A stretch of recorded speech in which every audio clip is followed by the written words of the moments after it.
Fokus Masyarakat Peduli Kesehatan Jiwa. Sesi ini akan dimoderatori oleh Dr. Adriana Elizabeth yang juga sekaligus inisiator Kaukus Masyarakat Peduli Kesehatan Jiwa. Ibu Adriana sudah siap? Silakan.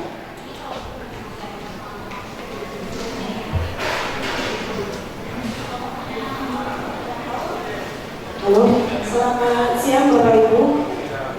Jangan ngantuk ya, saya paling takut nih kalau moderator sesi kedua habis makan siang.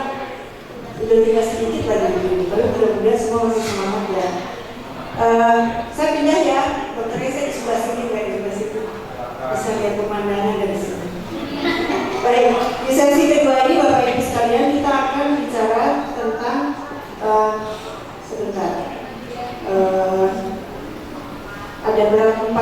ada dua pembicara dan ada dua discussion ya. Kita sebenarnya di sini harus mengawali, tapi dia bilang berikan waktu ke pembicara dulu. Nanti kalau ada waktu di akhir baru akan disampaikan rekomendasi. Itu bisikan yang saya tadi. Baik, supaya saya tidak sendiri, kalau kelihatan aku kita rame-rame di depan, saya undang pembicara pertama itu Dr. Nasri Mahdinasari Nasution, pengajar psikiatri Fakultas Kedokteran Universitas Sumatera Utara. Silakan beri tepuk tangan.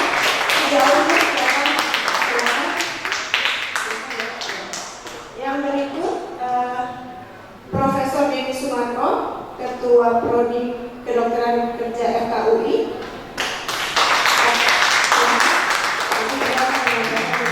Sosial dan produktivitas pekerja Indonesia. Sekaligus saya undang saja discussion atau yang akan memberikan umpan balik terkait kolaborasi, promosi dan perlindungan kesehatan jiwa untuk ibu, anak, remaja dan lansia di Indonesia. Dr. Endang Mariani, pakar psikososial. Dan yang berikut Andre Rahadian, dokter juga bukan sih ya, dokter jadi dokter.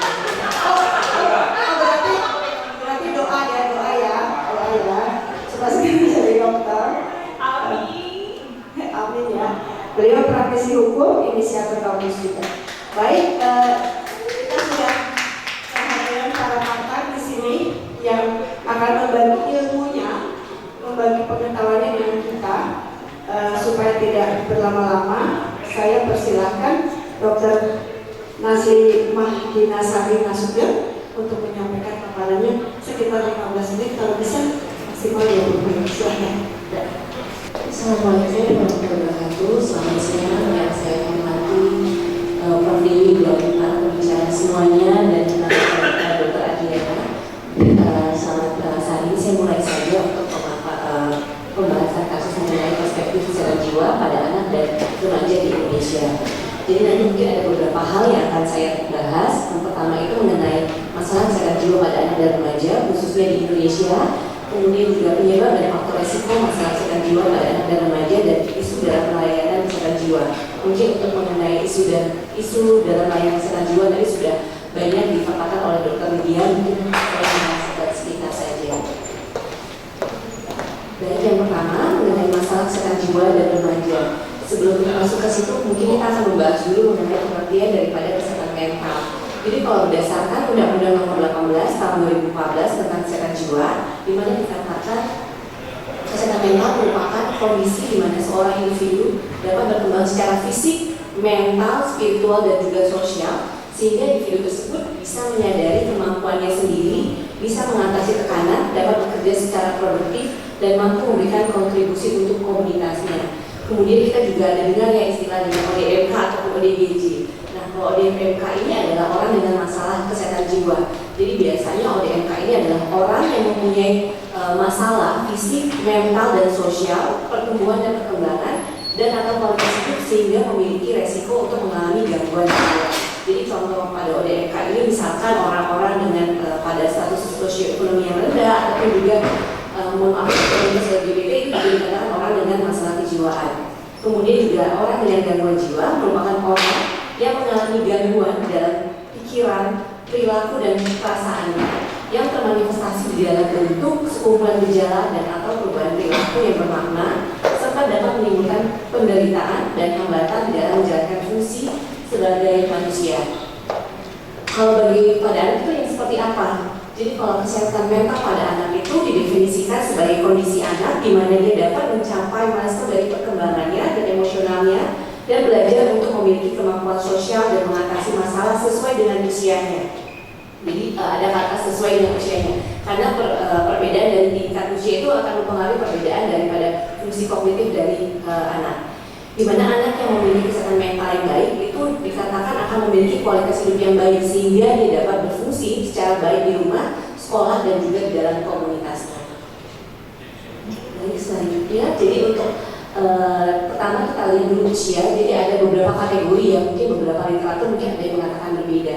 Jadi ada literatur yang pertama mengatakan infansi itu sekitar 0 sampai dengan 1 tahun, kemudian ada toddler 1 sampai dengan 3 tahun. Ada juga yang mengklasifikasikannya ke dalam balita 0 sampai dengan 3 tahun. Kemudian juga ada usia preschool atau usia prasekolah itu sekitar usia 3 sampai 6 tahun. Kemudian usia sekolah 6 sampai dengan 12 tahun, kemudian ada remaja. Jadi remaja sendiri ada beberapa literatur mengatakan sampai dengan 21, ada yang mengatakan 18. Kalau di Indonesia sendiri kita memakai angka batasannya adalah 18 tahun. Jadi untuk gangguan-gangguan pun berdasarkan usia itu berbeda-beda untuk gejala ataupun masalah yang dapat ditimbulkan. Jadi bisa kita lihat pada gejala yang bisa timbul pada dalam 1 tahun pertama kehidupan itu contohnya adalah adanya failure to trip ataupun kegagalan mencapai tinggi dan berat badan sesuai usianya. Kemudian juga bisa ada masalah respon sosial yang kurang baik, misalkan kurang senyum, tidak langsung mengulurkan tangan untuk digendong, ataupun ada masalah dalam pola makan. Jadi bisa karena sulit menerima makanan baru, rewel saat makan, alergi makan, regurgitasi ataupun makan makanan yang bukan makanan. Kemudian juga sering ada masalah regulasi daripada tidurnya, jadi tidurnya tidak sesuai dengan ritmenya, jadi lebih banyak tidur di siang hari malah terbangun di malam hari. Kemudian juga ada vokalisasi yang relatif kurang, jadi biasanya pada usia beberapa bulan sekitar 6-9 bulan sudah mulai bisa babi, kadang-kadang ini ada masalah. Kemudian juga ada respons terhadap orang asing yang sangat takut, intens, terlalu rewel ataupun gagal membedakan orang asing dengan kreatif. Kemudian ada juga gejala yang dapat timbul selama masa toddlerhood. Jadi ini biasanya adanya masalah perhatian, kemudian bisa menangis berlebihan ataupun kantuk. Jadi biasanya pada usia 2 tahun itu adalah puncak daripada kantuk. Kemudian ada gangguan perilaku yang ekstrim, kemudian adanya yang bisa sangat malu, dia sangat menarik diri, dan juga adanya interaksi sosial yang tidak kuat. Kemudian gejala lain yang dapat timbul pada usia prasekolah yaitu yang pertama bisa kecemasan berpisah dari orang tua. Kemudian ada masalah eliminasi, jadi seperti enoresis atau enkopesis, seperti mengompol atau BAB tidak sesuai tempatnya. Kemudian ada sindrom rivali, jadi kadang-kadang cemburu yang sangat ekstrim terhadap adik barunya. Kemudian tidak punya teman atau temannya hanya sedikit. Adanya perilaku yang impulsif atau membahayakan diri, jadi kadang-kadang suka memukul kepala sendiri. Ataupun adanya inatensi, masalah dalam disregulasi mood. Kemudian juga jadinya lebih banyak takut, mimpi buruk, takut gelap. Dan juga banyak masalah-masalah perilaku lainnya seperti tidak ada rasa takut malah yang berlebihan ya, jadi seharusnya hal itu berbahaya tapi dia nggak takut. Nah kemudian juga ada somatisasi atau kedukaan seperti adanya sakit perut, sakit kepala, ataupun tidak enak badan. Jadi biasanya pada anak-anak usia ini dia tidak bisa mengungkapkan apa yang dia rasakan, jadi sering kadang-kadang muncul dalam bentuk keluhan-keluhan fisiknya. Kemudian juga ada gejala kecemasan, kadang-kadang juga ada cara yang sulit dipahami ataupun satri ataupun gagal, dan adanya temper tantrum ataupun ledakan emosi yang agresif. Kemudian gejala yang dapat timbul pada usia sekolah, jadi biasanya ada masalah juga seperti fobia, jadi adanya fobia-fobia spesifik. Kemudian juga adanya marah, kemudian ada kecemasan pada anak, kemudian ada masalah dirundung ataupun merundung, kemudian secara sengaja suka menyalahkan orang lain, kemudian ada masalah depresi, egoisis, hiperaktivitas, impulsivitas, tidak bisa fokus di kelas, masalah belajar, dan sulit mengendalikan emosi, mimpi buruk, serangan panik, dan juga ada perilaku motorik repetitif yang tidak fungsional. Kemudian juga ada keyakinan yang mengenai hal-hal magis, kemudian tidak mau sekolah, malu atau takut berlebihan, somatisasi, penggunaan zat, stuttering, kemudian ada ledakan kemarahan, kemudian ada masalah tik, masalah membaca, menulis, matematika, ataupun menarik diri dan isolasi sosial. Kemudian ada juga gejala yang dapat timbul pada masa remaja, biasanya di mana anak-anak akan mulai mengikuti pola hidup seperti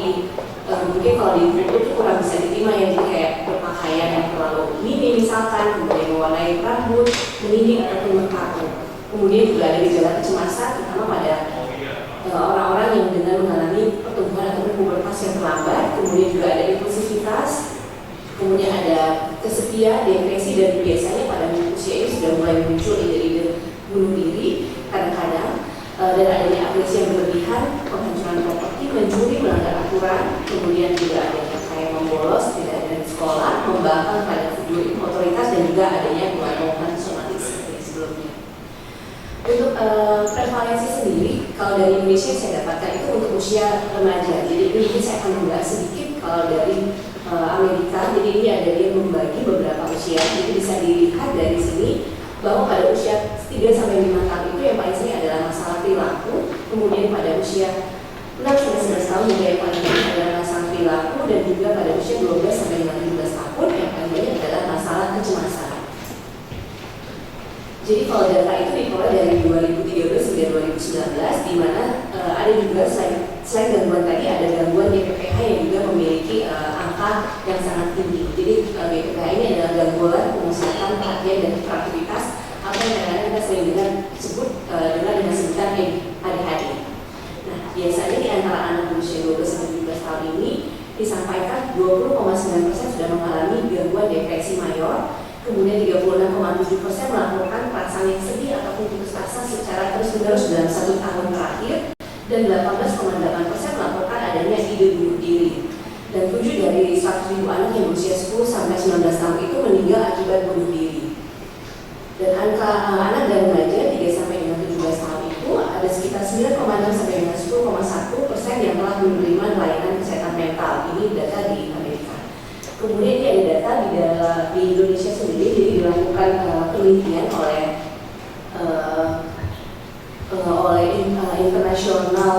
Indonesia National Adolescent Mental Health Survey. Jadi dilakukan pada tahun kurang lebih 2018. Jadi pada saat itu dilihat ada sekitar 1 dari 3 remaja atau 34,9% itu memiliki satu masalah kesehatan mental. Jadi memiliki masalah kesehatan mental. Dan di antara 34 itu ada 5,5% yang memiliki satu gangguan mental dalam 12 bulan terakhir. Jadi mereka mengatakan masalah kesehatan mental ini, definisinya di dalam studi ini adalah seseorang yang memiliki setengah dari kriteria diagnosis daripada gangguannya. Jadi kalau untuk yang gangguan itu dia sudah memenuhi kriteria diagnosis berdasarkan DSM-5 yang digunakan dari studi ini. Kemudian kalau dari studi tersebut bisa dilihat adanya masalah kesehatan mental, depresi itu sekitar 5,3%, kecemasan sebesar 26,7%, stres pasca trauma sebesar 1,8%, masalah perilaku sebesar 2,4%, dan masalah terkait pemusatan perhatian dan hiperaktivitas sebesar 10,6%. Jadi kalau untuk gangguan mental juga yang paling banyak adalah gangguan kecemasan dengan kurang lebih 3,7%. Jadi bisa dilihat kurang lebih sama untuk yang di Amerika dan Indonesia sendiri. Untuk prevalensi yang paling banyak pada usia remaja adalah gangguan kecemasan. Selanjutnya dari studi tersebut dikatakan hanya 2,6% dari remaja yang mengalami masalah kesehatan mental yang pernah mengakses layanan yang menyediakan dukungan ataupun konseling untuk masalah emosi dan perilaku dalam 12 tahun terakhir. Secara keseluruhan, 1 dari 50 remaja atau 2% yang pernah menggunakan layanan dalam 12 bulan terakhir, dan 2/3 dari remaja tersebut hanya menggunakan layanan sebanyak 1 kali. Saat ditanyakan mengenai penyedia layanan, yang paling banyak itu adalah sekitar 38% menjawab dari petugas sekolah, contohnya adanya guru ataupun petugas sekolah lainnya. Dan hanya 4,3% dari pengasuh yang menyatakan bahwa remaja mereka itu membutuhkan bantuan untuk masalah emosi dan perilaku dalam 12 bulan terakhir. Baik, kali ini mungkin saya akan berlanjut membahas mengenai penyebab dan faktor risiko masalah kesehatan jiwa pada anak dan remaja. Jadi untuk penyebab sendiri dari gangguan mental itu sebenarnya tidak diketahui secara pasti. Jadi diduga adanya keterlibatan banyak faktor ataupun bersifat multifaktorial. Jadi beberapa di antaranya itu adanya faktor genetik, kemudian ada faktor pada masa kehamilan dan proses persalinan, kemudian faktor individual seperti kurangnya nutrisi, masalah medis pada anak, dan juga adanya faktor lingkungan seperti kondisi sosioekonomi. Dan ini ada beberapa yang pertama ini ada faktor risiko seperti ada faktor genetik, masalah kesehatan fisik, mental dari anak dan keluarga, paparan terhadap kekerasan, pelecehan pengabaian dari anak, kemudian adanya paparan terhadap zat yang berbahaya ataupun toksin dan masalah psikososial. Di mana faktor resiko ini bisa mempengaruhi dari seluruh fase kehidupan si anak. Jadi pada fase prenatal itu akan misalkan contohnya pada ibu dengan masalah mental, pada saat masa prenatal ataupun prenatal itu akan mengalami kesulitan. Jadi mungkin si ibu jadinya kurang, perawatan antenatal care jadi berkurang, perawatan jadi kurang baik, dan itu akan menyebabkan juga salah satu penyumbang jadi bisa menjadi kehamilan resiko tinggi dan juga bisa meningkatkan mortalitas dari perinatal maternal. Selanjutnya, faktor-faktor resiko ini juga bisa mempengaruhi pada masa bayi. Bisa juga karena tadi kalau misalnya ibunya dengan gangguan mental itu bisa menyebabkan kurangnya adekuat pengasuhan dan kurangnya kualitas stimulasi yang diberikan oleh keluarga, dan juga dapat menyebabkan masalah perkembangan perilaku. Dan juga pada usia sekolah, di mana juga nanti akan mengalami masalah pada keluarga, teman sebaya dan sekolah dan perkembangan dan perilaku, dan juga pada remaja biasanya mulai akan timbul kadang-kadang mulai coba-coba untuk penggunaan zat. Nah, ini yang pertama tadi kita bahas di mana faktor genetik. Jadi sebenarnya orang dengan anggota keluarga yang memiliki gangguan mental itu memiliki resiko yang lebih tinggi terkena gangguan mental dibandingkan yang tidak. Dan ini sebenarnya berbeda untuk masing-masing jenis gangguannya. Kemudian juga ada faktor prenatal, jadi di mana ibu dengan gangguan mental memiliki resiko anak akan mengalami gangguan mental pada anak dan remaja. Hal ini biasanya juga salah satunya dikaitkan dengan adanya malnutrisi pada anak, kurangnya stimulasi dan perawatan masa kehamilan yang kurang. Kemudian juga pada faktor perinatal, di mana memiliki proses persalinan ini memiliki pengaruh terhadap gangguan mental pada anak, seperti persalinan yang tidak maju, bayi prematur, bayi dengan berat sangat rendah. Jadi kita lihat selanjutnya di mana depresi pada ibu hamil dan pasca persalinan ini cukup memiliki dampak yang terhadap masalah kesehatan mental pada anak dan remaja. Jadi kalau dari beberapa literatur dikatakan depresi pada masa kehamilan itu kurang lebih 10%, dan pada masa pasca persalinan itu 15 sampai dengan 20%, pada negara berkembang dan di Indonesia sendiri itu berkisar dari 2,2 sampai dengan 22%. Jadi memang di Indonesia ini beragam karena memang tergantung daripada alat ukur yang digunakan masing-masing penelitiannya. Nah, jadi ada pun dampak daripada depresi pasca persalinan ini, di mana nanti akan menimbulkan resiko yang lebih tinggi untuk komplikasi pada saat persalinan, dan juga akan menyebabkan gangguan pertumbuhan dan perkembangan pada anak, di mana anak yang dengan ibu dengan depresi itu akan memiliki resiko stunting itu 1,5 kali lebih tinggi, dan juga resiko mengalami keterlambatan perkembangan sebesar 4,72 kali dibandingkan ibu yang tidak depresi. Jadi memang kesehatan jiwa ibu sama masa hamil dan setelah melahirkan ini berperan penting. Jadi tidak hanya di dalam untuk kesehatan jiwa ibu, juga terhadap perkembangan bayi selanjutnya, dan juga berkaitan dengan inisiasi menyusui dini, pola relasi emosi antara ibu bayi dan juga pengasuhan. Jadi apabila terjadi pada saat kehamilan, depresi yang terus-menerus itu akan mempengaruhi neurotransmitter yang kemudian akan mempengaruhi daripada perkembangan otak si anak. Nah, oleh karena itu juga di sini diperlukan adanya peran ayah, di mana ayah sebagai pendukung kesehatan mental ibu dan anak. Jadi kadang-kadang kita suka hanya melihat dari sisi ibu, sebenarnya ayah juga memiliki peran ataupun kontribusi yang sangat penting di dalam hal ini. 2 menit lagi ya. Nah, ini jadi sedikit tambahan. Jadi biasanya perkembangan otak itu dimulai pada usia 2 minggu setelah konsepsi dan akan berlanjut hingga masa dewasa muda. Di mana biasanya pada awal lahir itu otak anak-anak kurang lebih 1/4 daripada ukuran dewasa, yang kemudian pada tahun pertama akan mencapai kurang lebih 2 kali lipat, kemudian pada tahun selanjutnya 80%, dan kemudian pada usia 3 tahun 80% pada usia 3 tahun dan mencapai 90% pada usia 5 tahun. Jadi oleh karena ini sangat diperlukan adanya peran daripada keluarga, terutama di dalam proses stimulasi, di dalam proses perkembangan dari masa kehamilan. Karena apabila terjadi kegagalan ini, maka akan memiliki konsekuensi jangka panjang dan negatif pada pendidikan, potensi kerja dan kesehatan mental. Kemudian juga ada faktor individual, di mana anak dengan nutrisi yang kurang, adanya masalah fisik dan medis seperti anak seperti badan infeksi kronis, adanya gangguan metabolik, epilepsi, dan faktor lingkungan yang terkait seperti pendidikan orang tua yang rendah, status sosioekonomi yang rendah, dan adanya kekerasan ataupun pelecehan dan pengabaian, dan ada faktor lainnya seperti adanya perundungan di sekolah oleh teman ataupun terkadang beberapa kasus oleh guru sendiri. Jadi ini ada data sedikit mengenai bullying di Indonesia. Jadi sekitar 41% itu anak mengalami bullying pada usia 15 tahun. Jadi untuk tipe-tipenya sendiri verbal, secara fisik, dan di mana bullying ini sendiri akan memberikan dampak negatif pada kesehatan mental pada anak dan remaja. Nanti akan menyebabkan penurunan kesejahteraan dan meningkatkan gejala depresi dan juga cemas.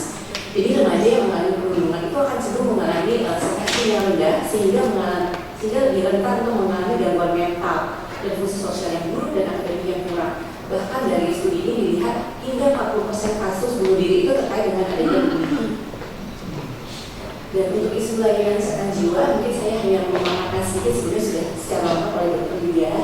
Jadi di sini dikatakan hanya 2,6% remaja yang remaja dengan masalah kesehatan mental yang pernah mengakses layanan yang menyediakan bunga atau konseling. Jadi memang yang paling banyak adalah dari staf sekolah, kemudian juga dengan dokter ataupun perawat, pemuka agama, dan juga petugas puskesmas, dokter spesialis, dan lainnya.